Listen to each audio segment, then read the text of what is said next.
Imagine waking up one day to find everything you own, your home, your job, even your family has been taken away from you. You are forced into brutal labor camps with no hope of escape. This was the grim reality for millions in Cambodia under the Khmer Rouge regime.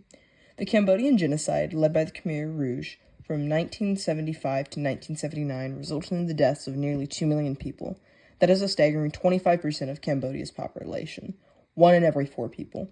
Remembering this tragedy is crucial to honoring victims, educating future generations, and preventing similar atrocities from happening again.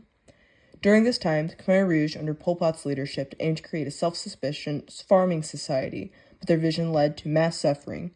Intellectuals, professionals, and anyone seen as a threat were executed. Citizens were relocated to labor camps where they were faced with starvation, disease, mass executions. The infamous Tool Sling prison, once a high school, became a torture center where thousands were interrogated before execution. Imagine being separated from your family, sent to a labor camp with no food, no medical care, and forced to work 16-hour days in unbearable conditions. Families were completely torn apart. Anyone who attempted to escape was killed. Survivors recall the eerie silence of the camps, where speaking out of turn could mean execution. Despite the scale of this atrocity, many people today are still unaware of its impact. To ensure history does not repeat itself, we must actively remember and learn from the Cambodian genocide. Honoring victims and survivors acknowledges their suffering and gives dignity to those who endured this horror. Their stories deserve to be heard. Survivors like Long Ung, who later wrote, "First they killed my father," provides first-hand accounts of these events. Recognizing their experiences ensure their pain was not in vain. Building on this idea, preventing future genocides requires recognizing the warning signs of mass violence. The world ignored the signs in Cambodia, just as they did in Rwanda and Myanmar. The United Nations had reports of mass killings but did not intervene. If we remain silent, these patterns will continue. Genocides do not happen overnight. They begin with dehumanization, propaganda, and political instability, lessons we heed today. Furthermore, educating people about this genocide ensures that this dark chapter is not erased from history. Many students will learn about the Holocaust but never hear about Cambodia, even though both involve systematic extermination. Schools must include this history so young people grow up informed and aware. Education empowers individuals to stand up against injustices and question dangerous political rhetoric before it escalates. Now that we understand why remembering is so important, we must consider how to honor this history.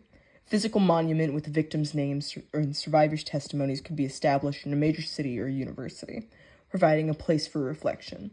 Cambodia's killing fields served as a reminder, but international recognition is necessary to spread awareness beyond the country's borders. Expanding on this, schools should include Cambodian genocide in their history classes to spread awareness and encourage critical thinking about past and present human rights violations.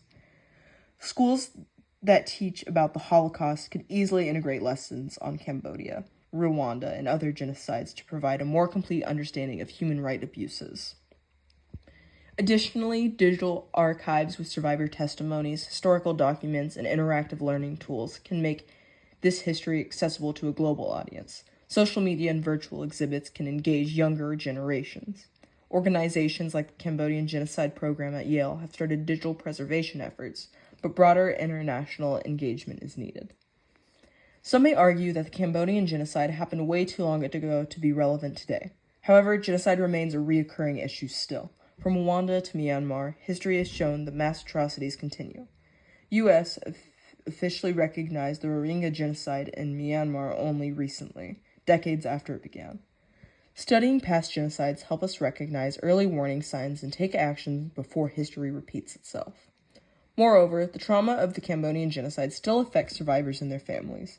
Many who relocate to other countries, such as the U.S., struggle with PTSD and loss of their homeland. By acknowledging this history, we show respect to those still carrying its burden today. The Cambodian genocide stands as one of history's worst human rights violations. Forgetting it dishonors the victims and increases the risk of similar tragedies occurring again. When we ignore history, we allow dangerous ideologies to resurface. So what can you do? Educate yourself and others about the Cambodian genocide. Read survivors' testimonies, watch documentaries, and share their stories.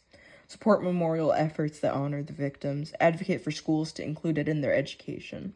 By remembering and learning, we take an active step towards ensuring that such atrocities never happen again.